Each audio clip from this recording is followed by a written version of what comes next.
Então vamos para uma palavra do Senhor para as nossas vidas? Quem veio ouvir uma palavra de Deus essa noite diz amém. Amém. Amém. Então feche os seus olhos, vamos orar. Senhor Jesus, nós queremos apresentar as nossas vidas diante do Teu altar.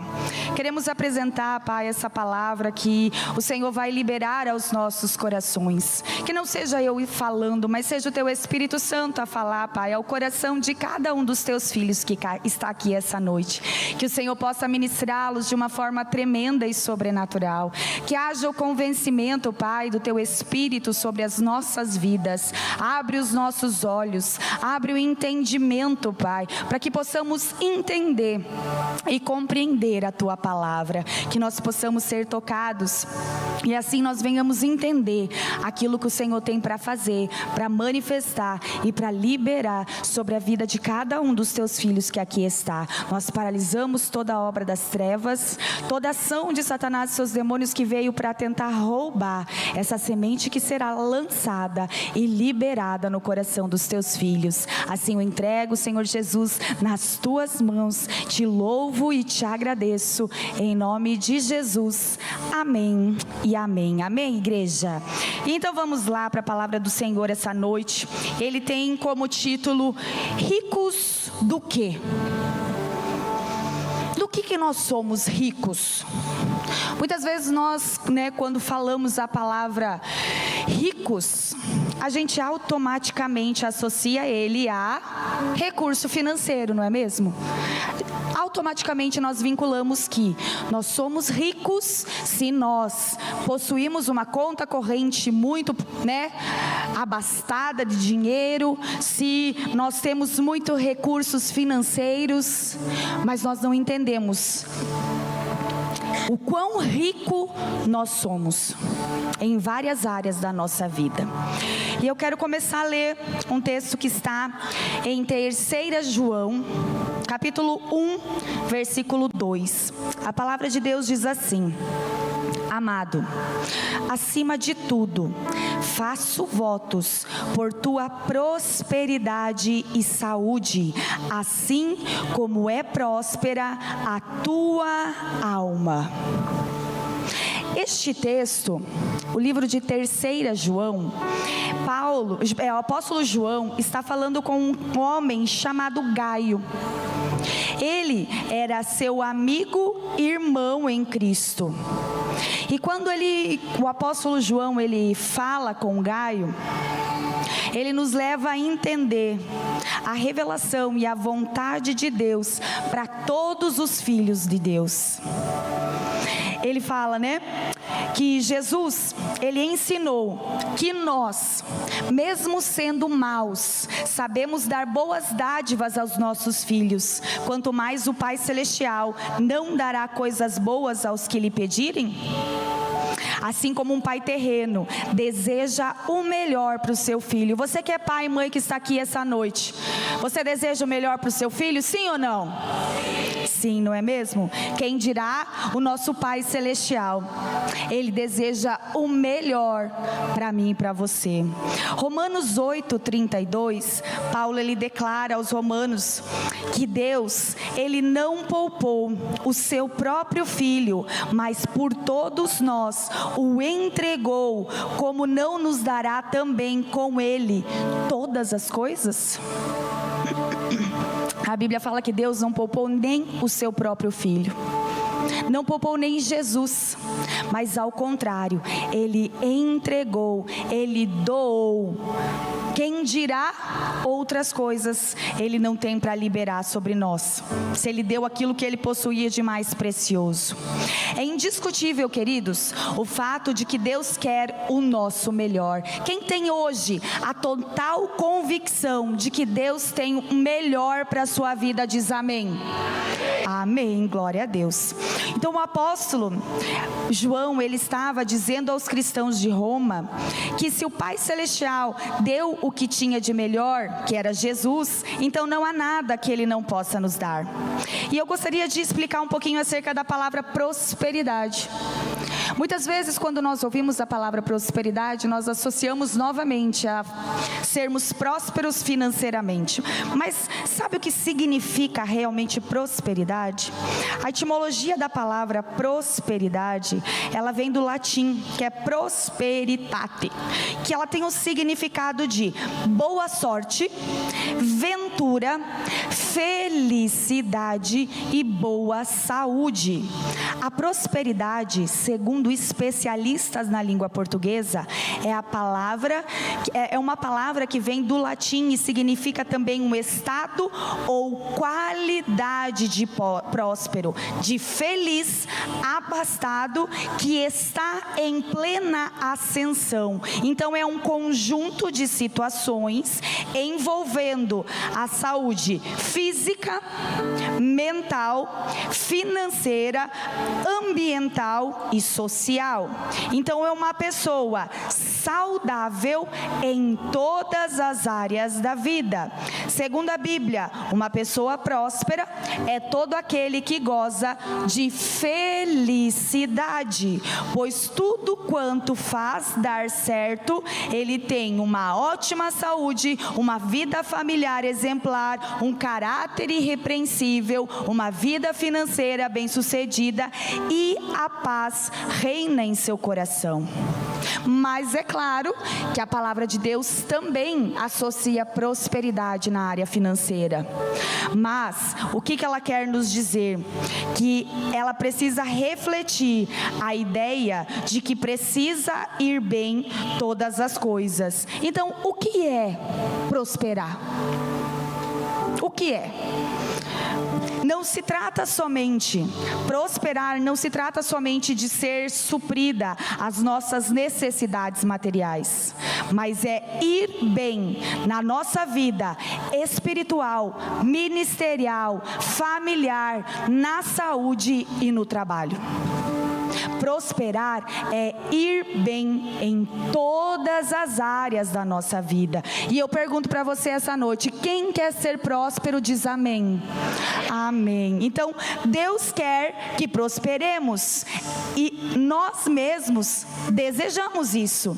Mas a prosperidade que experimentaremos do lado de fora, nas circunstâncias da nossa vida, está diretamente ligada à prosperidade que se é provado do lado de dentro, na nossa alma, no nosso coração.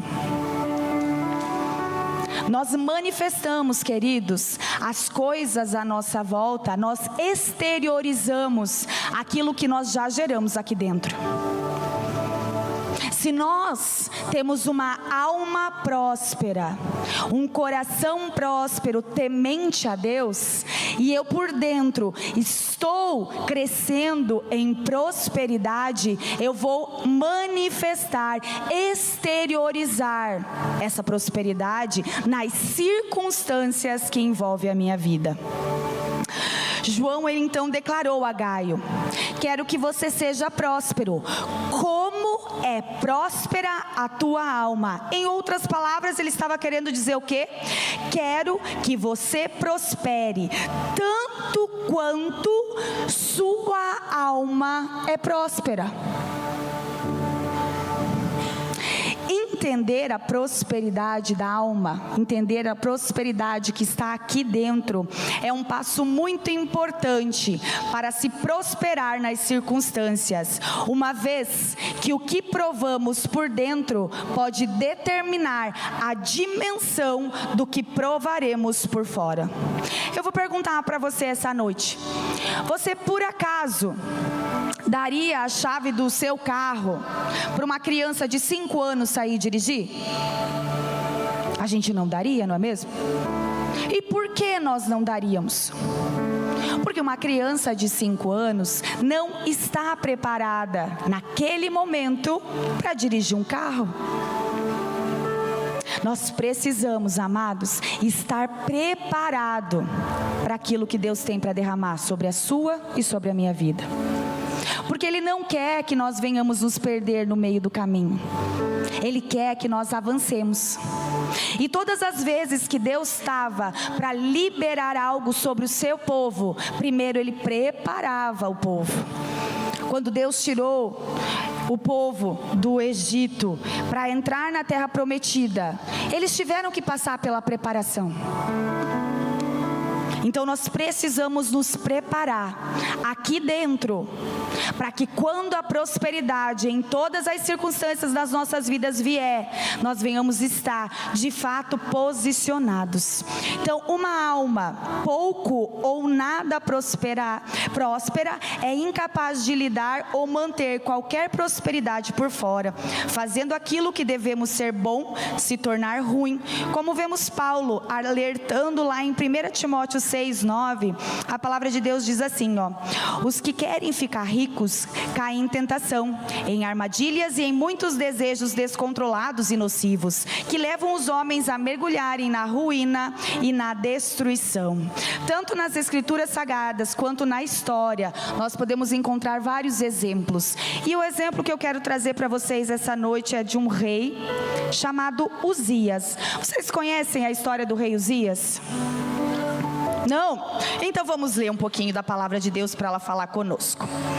Uzias, nós podemos ler acerca deste rei em 2 Crônicas 26, a partir do versículo 1. E eu quero ler com vocês. Quem tiver Bíblia pode abrir. Eu vou ler a versão na linguagem de hoje. Eu não sei se eles vão ter a mesma linguagem que essa, mas vamos lá.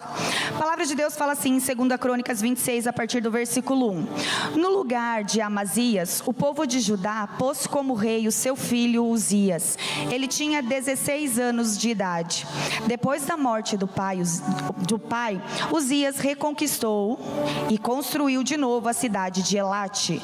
Uzias se tornou rei aos 17 anos de idade. Ele governou por 52 anos em Jerusalém. A sua mãe se chamava Jecolias e era da cidade de Jerusalém. Segundo o exemplo do seu pai, Uzias fez aquilo que agradava a Deus, o Senhor. Versículo muito importante. Seguindo o exemplo de seu pai, Uzias fez aquilo que agradava a Deus, o Senhor. Versículo 5. Enquanto Zacarias viveu, Uzias serviu a Deus fielmente, pois Zacarias o ensinou a respeitar o Senhor, e durante este tempo Deus o abençoou. Versículo 6. Uzias fez guerra contra os filisteus e derrubou as muralhas das cidades de Gate, de Jâmnia e de Asdod. Depois construiu cidades protegidas por muralhas perto de Asdod e em outros lugares da região dos filisteus. Deus o ajudou a derrotar os filisteus, os árabes que moravam em Gurbaal e os meunitas. O poder de Uzias aumentou e a sua fama se espalhou até o Egito, e os amonitas lhe pagavam impostos, a fim de tornar mais forte as muralhas de Jerusalém.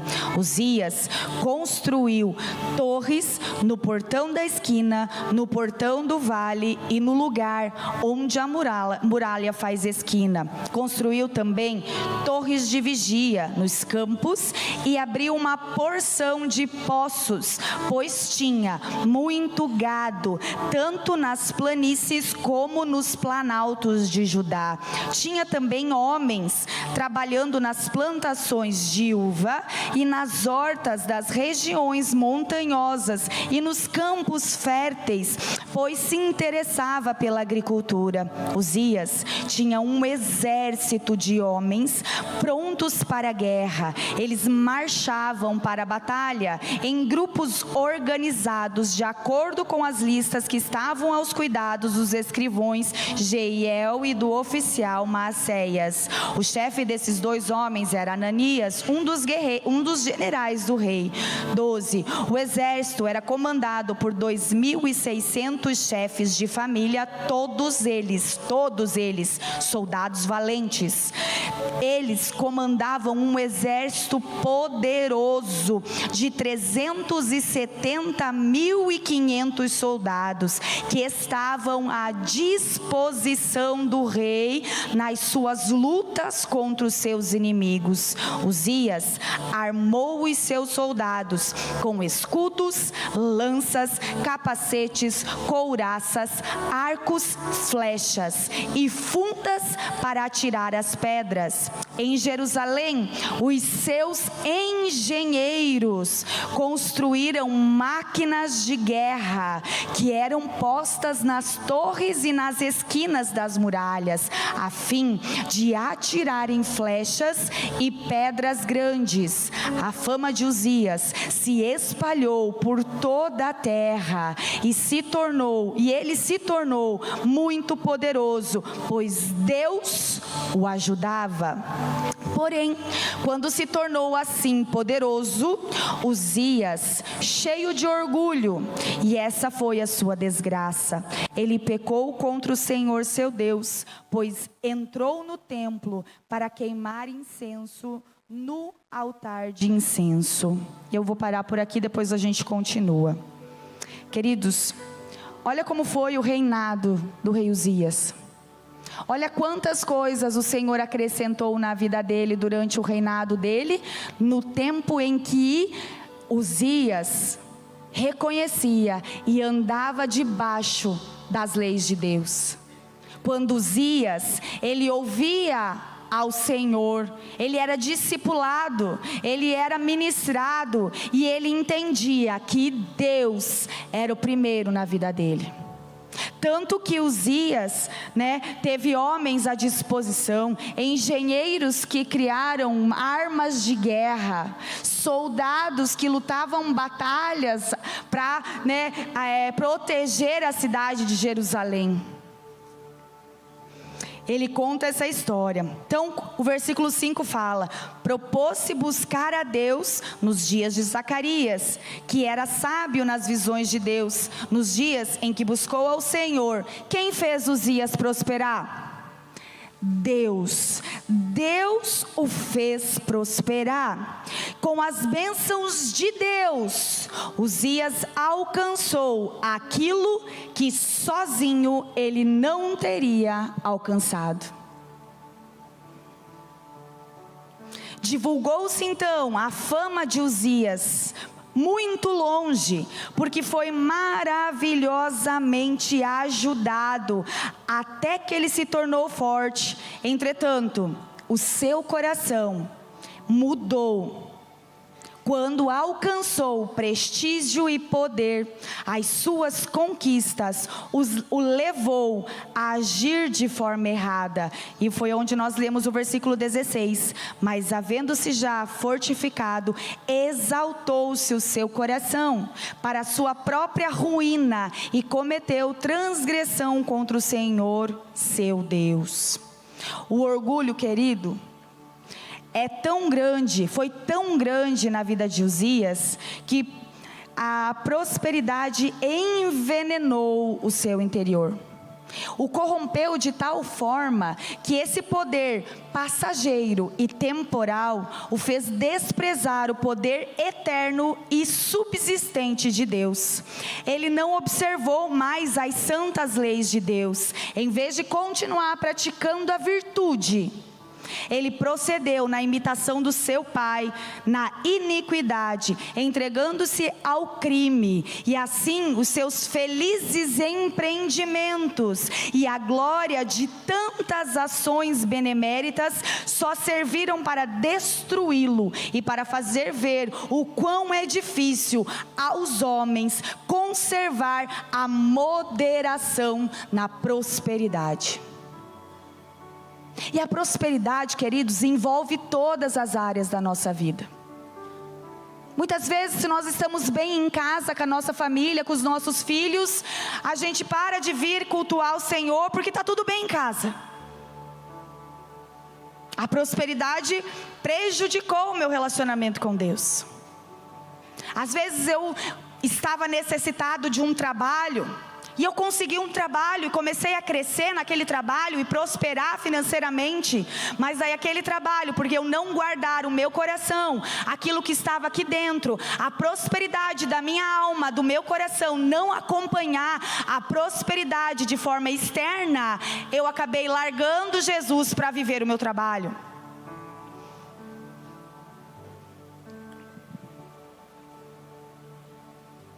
Muitas vezes ministerialmente, eu estou caminhando, estou fazendo, estou movendo numa determinada função, mas quando aquilo às vezes não está mais na minha alçada, eu paro de vir, porque eu acho que Deus não fez o que deveria ter feito de forma correta.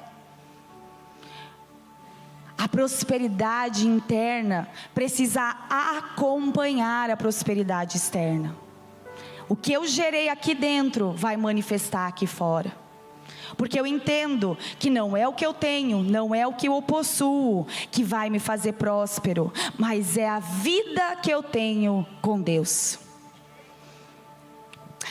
A prosperidade nas nossas vidas, na vida de Uzias no caso, a prosperidade, ela não foi acompanhada pela prosperidade da sua alma. Aquilo que deveria ser bom se tornou em algo ruim. E a história de Uzias muitas vezes se repete nos nossos dias de hoje.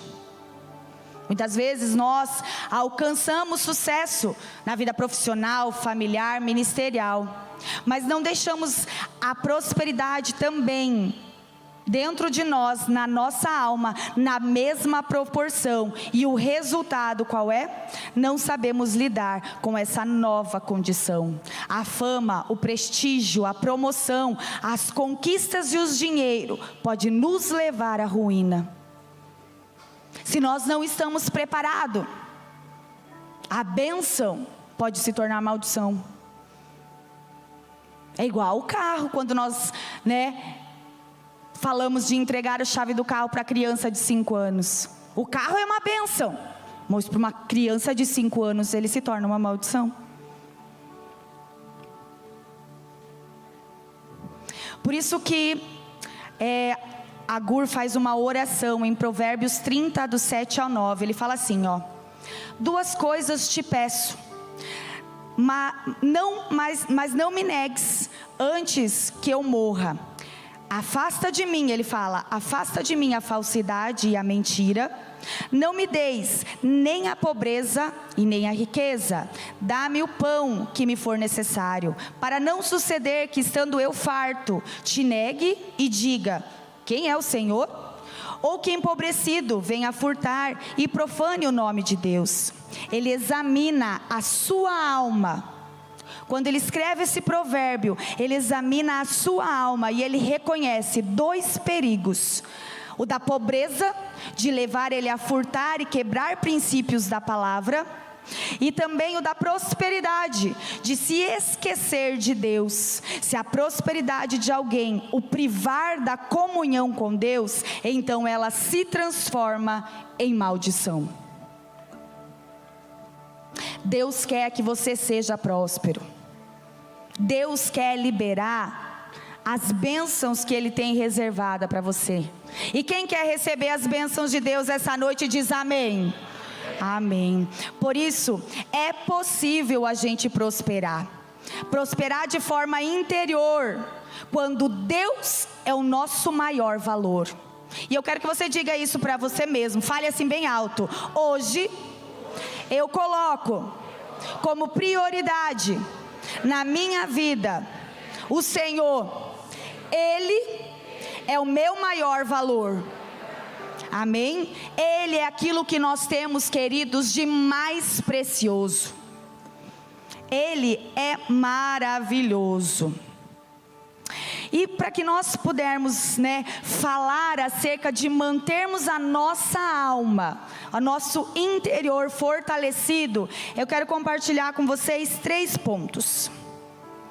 porque eu creio que essa noite, Deus Ele quer derramar muitas coisas sobre a sua vida, em todas as áreas. Ele quer nos fazer prosperar de forma tremenda, amém? Por isso precisamos nos preparar para receber o que Deus tem para nos liberar, para que de fato Deus possa fazer isso. O preparo, ele é essencial. Ele tem que ver que o nosso coração está conectado com Ele de uma forma tão tremenda, que tudo que vier sobre a minha vida não me tirará do caminho que Ele preparou para mim. Então, para que nós possamos manter a nossa alma, o nosso interior próspero, primeiro, nós precisamos crer que com Jesus nós não temos falta de nada. E repita assim comigo: eu creio que com Jesus eu não tenho falta de nada. Amém? Efésios 1:3, a palavra diz assim: bendito seja o Deus e Pai de nosso Senhor Jesus Cristo, que nos abençoou com todas as bênçãos espirituais nas regiões celestiais em Cristo. Então, as maiores bênçãos são as espirituais. Em Jesus temos vida plena, abundante e eterna. Se por acaso ainda não temos algo, nós vamos somente encontrar em Jesus.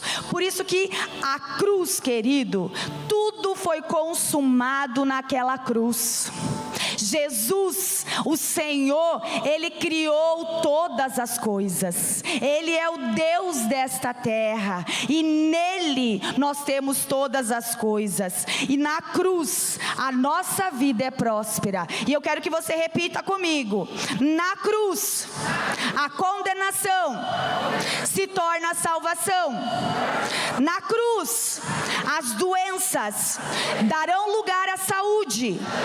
Na cruz a pobreza, ela é substituída pela riqueza. Quem crê nisso diz amém. Amém. É disso que nós estamos falando. Precisamos tomar posse da cruz. Na cruz o sofrimento vai dar lugar à paz. Na cruz a escassez vai se transformar em satisfação. Na cruz a tristeza se torna alegria. Na cruz toda a sua angústia, a angústia da sua alma vai ser convertida em esperança. E na cruz a morte, ela perde o lugar para a vida.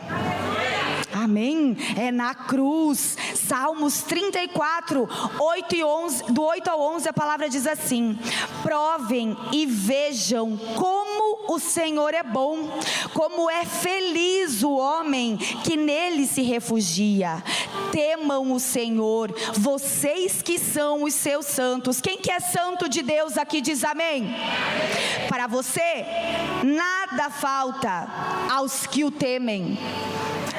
Os leões podem passar necessidade e fome, mas os que buscam o Senhor de nada têm falta. Venham, meus filhos, ouça-me, eu ensinarei a vocês o temor do Senhor. Repita comigo então: eu busco ao Senhor, por isso nada me faltará. Aleluia. Na presença dele, toda miséria se torna em prosperidade. Nada nos falta. Querido, na presença de Deus, nada falta. Nada vai nos faltar quando nós estamos satisfeitos em Jesus. Por isso que nós louvamos aquele hino, né? Na medida que os meus olhos te veem, na medida que eu te conheço, tudo perde o valor e nada mais me satisfaz, porque a minha satisfação está em Jesus. A satisfação não vai estar na posição, não vai estar em coisas, não vai estar em pessoas, vai estar no Senhor. E quando essa satisfação da nossa alma estiver em Cristo, Ele vai poder acrescentar todas as coisas, porque Ele sabe que não vai nos tirar do caminho.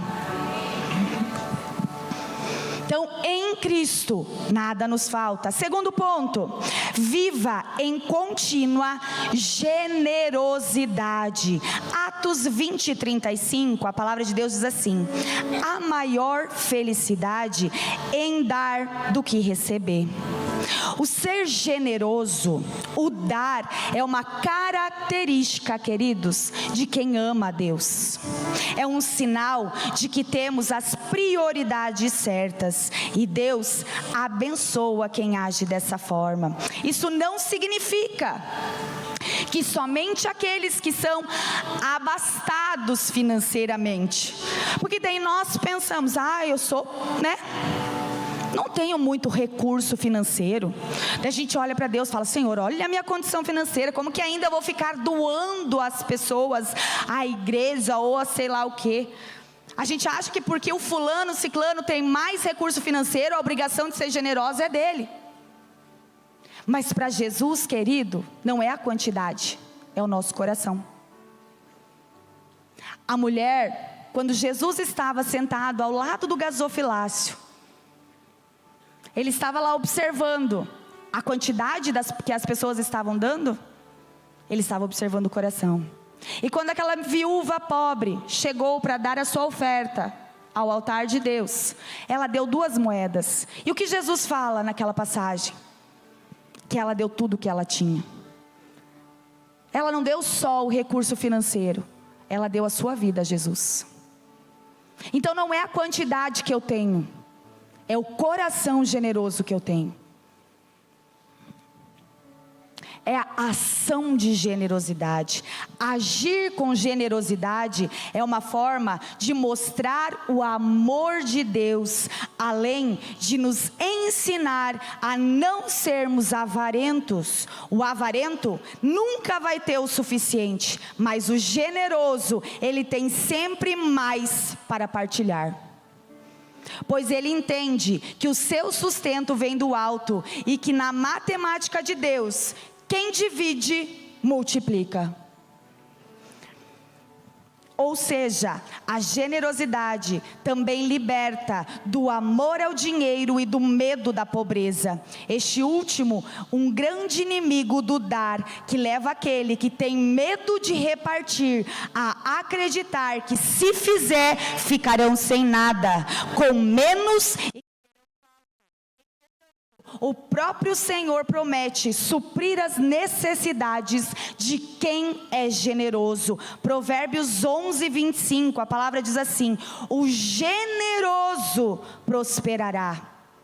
Quem dá alívio aos outros, alívio receberá.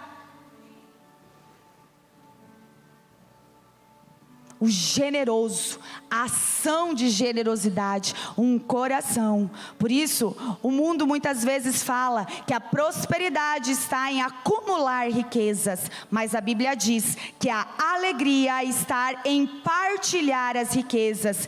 Quem retém é infeliz. Você precisa escolher ser um acumulador triste ou um generoso próspero. Então repita assim comigo essa noite: eu decido ser um generoso, próspero. Aleluia. Praticar generosidade pode e deve transformar a nossa vida. Então ela vai te transformar. Quando a generosidade é algo que faz parte do que nós somos chamados a ser, coisas grandiosas acontecem em nossas vidas. Deus é a máxima expressão de generosidade. Ele é o nosso modelo, exemplo de generosidade. Se nós lermos a passagem de João 3,16, quem conhece esse texto diz amém? João 3,16 diz: porque Deus tanto amou o mundo que deu o seu Filho unigênito, para que todo aquele que nele crê não pereça, mas tenha a vida eterna. O que Deus fez? Deu o seu Filho. E Ele nos cobra algo em troca? Não. Ele foi aquele mais generoso, ao que teve a atitude mais generosa de dar o seu Filho, a sua preciosidade, para morrer por uma geração, por um povo pecador. sem querer nada em troca. Observe, a palavra, Ele deu, porque Deus é poderoso em doar. E não existe nada menos do que a mesma expressão para cada um de nós. Seus filhos, nós precisamos expressar atos de doar sem medida. E não porque temos muito ou nos sobra, mas simplesmente porque isso é parte do que nós somos nele. Deus tinha um filho, Ele não tinha dois. Então não estava sobrando criança lá para o Deus dar. Ele deu o que era mais precioso. Quando você doa, você só não investe, como também você multiplica. Ninguém perde o que doa, e ninguém erra por ser generoso. O fato é que eu não posso ter o que eu não estou disposto a compartilhar. Por isso, a prosperidade é apenas para quem tem corações generosos. A generosidade, ela cria um fluxo de prosperidade, por onde os seus recursos sempre vão passar. Ali, eles não param de entrar, mas também não devem parar de sair. É igual um copo, quando você está enchendo aquele copo de água. Se você não ficar ou tomando ou depositando em outro recipiente, um momento vai ter que parar. Mas se você continuar deixando que vá para outros recipientes, aquele copo sempre vai continuar enchendo. O coração generoso é dessa forma. Se eu estou disposto a ajudar as pessoas que estão à minha volta, a igreja ao qual eu faço parte, o Senhor não vai parar de depositar na minha vida, porque não vai parar aqui, Ele vai fluir para onde precisa ir. Então por isso que, para nós alcançarmos a prosperidade, nós precisamos ter o coração generoso. Terceiro e último ponto, para mantermos o nosso coração, a nossa alma próspera: acesse e desfrute dos recursos do céu com a boa mordomia. E foi isso que o pastor Paulo falou na palavra de oferta. Queridos, nada é nosso. Nós somente cuidamos daquilo que é de Deus e que Ele depositou sobre as nossas vidas. O que é mordomia cristã? Ela deve partir da verdade fundamental de que Deus é o Criador e sustentador de todas as coisas. Isso quer dizer que Ele é o dono de tudo e nada nos pertence. Temos o costume o quê? De nos enxergarmos dono das coisas. Mas na verdade, nós somos simplesmente mordomos. A Bíblia diz que Deus é o possuidor dos céus e da terra. Gálatas 14, 22 fala isso. Deuteronômio 10, 14 fala que tudo o que há no universo é do Senhor. E Salmos 24, 1 fala assim: ao Senhor pertence a terra e tudo o que nela se contém, o mundo e os que nele habitam. Então o que pertence a Deus? Todas as coisas. Mordomia diz respeito a todo serviço que o crente realiza para Deus e o seu comportamento diante de Deus e diante dos homens. É a administração dos bens espirituais e materiais, tanto no aspecto individual quanto no coletivo do ser humano. Assim, as nossas faculdades espirituais, emocionais e físicas são o objeto da mordomia cristã. Eu preciso ser um bom mordomo de tudo que Deus tem depositado na minha mão. Eu tenho que ser um bom mordomo do ministério que Deus confiou. Eu tenho que ser bom mordomo do corpo físico que Deus me deu. Eu tenho que ser um bom mordomo dos recursos financeiros que Deus tem depositado na minha vida. Eu tenho tenho que ser um bom mordomo do trabalho que o Senhor me deu. Eu tenho que ser bom mordomo da minha casa, do meu carro, de tudo aquilo que envolve a minha vida, porque tudo isso foi Deus quem nos deu. E eu preciso administrar com prudência, com sabedoria. A palavra fala em João 16, 24, até agora vocês não pediram nada em meu nome, peçam e receberão, para que a alegria de vocês seja completa. Algo, queridos, que todo pai e toda mãe aprende quando chega um filho, é que os filhos não têm apenas o que precisam, mas também o que desejam. Não é só o básico de onde morar, o que comer e o que vestir, mas todo pai que ama, atende os desejos extras de seus filhos, que sejam compatíveis com o valor da família. Mateus 7:11 fala: se vocês, apesar de serem maus, sabem dar boas coisas aos seus filhos, quanto mais o Pai de vocês, que está nos céus, dará coisas boas a quem lhe pedir. Então Jesus, Ele não te deu apenas a salvação, mas Ele deu o reino e tudo o que nele tem para você. Deus nos dá o reino. Mateus 6, 19 ao 20 fala assim: não acumulem para vocês tesouros na terra, onde a traça e a ferrugem destrói, e onde os ladrões arrombam e furtam, mas acumulem para vocês tesouros nos céus, onde a traça e a ferrugem não destrói, e onde os ladrões não arrombam nem furtam. Então eu só posso desfrutar de algo que eu estou pronto para cuidar. Assim, um bom mordomo das coisas de Cristo, um bom mordomo impede que aquilo ao qual você tem acesso seja roubado, danificado ou perdido.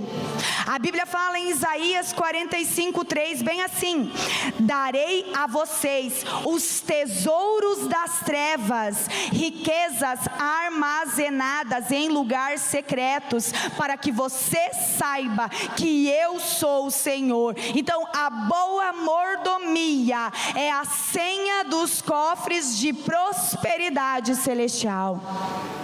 E eu quero que você repita isso comigo: um bom mordomo, a mordomia cristã é a senha dos cofres da prosperidade celestial. Eu sendo um bom mordomo, as janelas dos céus se abrirão e bênçãos sem medida serão derramadas sobre as nossas vidas. Quem quer bênção sem medida sendo derramada em todas as áreas da sua vida, diz amém. Amém. Queridos, e como nós falamos, a prosperidade é em todas as áreas. E eu quero declarar hoje que você sairá daqui próspero. Próspero emocionalmente, prósperos financeiramente, prósperos na sua casa, na sua família, no seu trabalho. Porque quando você tem Jesus, nada vai te faltar. E eu quero concluir, se o louvor já quiser subir, para nós finalizarmos. Você prosperará sem perder quando Deus for a sua fonte. Porque o que Ele dá, Ele não revoga. E o que Ele entrega, Ele sustenta para manter. Filipenses 4:19 diz assim: o meu Deus, segundo as suas riquezas, suprirá todas as vossas necessidades em glória por Cristo Jesus. O meu Deus, segundo as suas riquezas, suprirá todas as vossas necessidades. Deus, Ele quer suprir todas as nossas necessidades.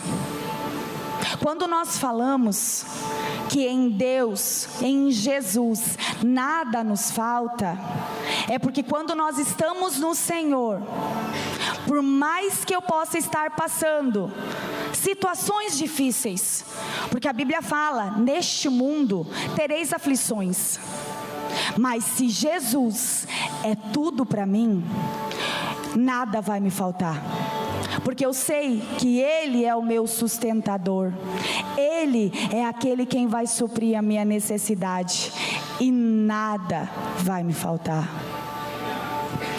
Isso, queridos, precisamos viver. E eu lembro no período para a gente finalizar, período da pandemia, o André, o meu marido, ele atendia um cliente, um único cliente, por 5 anos. E ele tinha aquele contrato de trabalho com ele. E em um mês, no final do ano, quando está todo mundo parando, as empresas estão entrando em férias, eles rompem o contrato com ele. Para nós aquilo foi um choque. Falei: meu Deus, e agora? Como que a gente vai pagar as contas de casa? Nós pagávamos aluguel, nós não tínhamos nem a nossa casa própria. Nós pagávamos aluguel. E a gente olhou um para o outro e falou: amém, né? O Senhor vai sustentar. Vamos crer que o Senhor vai fazer todas as coisas, aquilo que a gente precisa. A necessidade, lembre-se bem, Deus, Ele quer prosperar, mas a necessidade Ele nunca vai deixar que nos falte. E muitas vezes Ele quer olhar o nosso coração. E aquele contrato foi rompido em novembro. E ele ficou sem trabalho. E a gente continuou seguindo a nossa vida, né? Como se tudo vai dar tudo certo. Vai dar tudo certo, não é mesmo? E a gente continuou caminhando. Mas nós nunca paramos de dar o dízimo. Nós nunca paramos de ofertar. Nós nunca paramos de fazer aquilo que precisava ser feito na igreja. A gente deixava de pagar a luz para fazer alguma coisa, e o Senhor no mês seguinte dava para pagar as duas. E naquele mesmo ano, queridos, ele ficou 11 meses sem trabalho. 11 meses sem trabalho. Para quem não sabe. Só que naquele mesmo ano, a gente adquiriu a nossa casa sem trabalho. Deus abençoou. Nós compramos o nosso apartamento. As portas começaram a se abrir. Os contratos começaram a fechar. E as coisas começaram a acontecer novamente. Porque Deus, Ele quer ver o meu e o seu coração. A gente precisa estar preparado para aquilo que Ele quer depositar sobre as nossas vidas. Mas quando Jesus é tudo para nós, mesmo que nós passemos muitas vezes pelo deserto, isso não vai nos paralisar. Porque Ele é tudo para mim, é tudo para você. E eu queria te convidar a se colocar de pé. E eu queria fazer uma pergunta para você essa noite. Porque nós manifestamos por fora aquilo que nós já geramos aqui dentro. E eu pergunto para você: como está a sua alma e o seu coração essa noite? Jesus é tudo para você?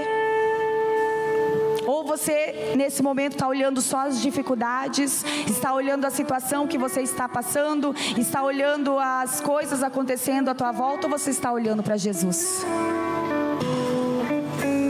O que está dentro de você está te impedindo de prosperar em todas as áreas da sua vida? E essa noite eu quero convidar você a vir aqui, se caso você queira receber uma oração. Se você sentiu que você ainda está paralisado em alguma área da sua vida, se você não está conseguindo prosperar nas suas emoções, na sua casa, no seu trabalho, se as portas não estão se abrindo para você e você quer receber uma oração, pode vir aqui à frente, nós vamos orar com você. Se você entendeu que você precisa alinhar as coisas dentro de você e os seus olhos precisam sair do terreno e olhar para o celestial, entendendo que tudo o Senhor nos suprirá, as necessidades serão supridas por Ele, e Ele quer essa noite, queridos, abrir as janelas dos céus. E lembre-se, a chave é a nossa adoração, é o nosso coração diante da presença dEle. Vem aqui à frente que nós vamos estar orando por você. As nossas emoções precisam ser curadas. Nós não podemos deixar que as emoções dominem as nossas vidas.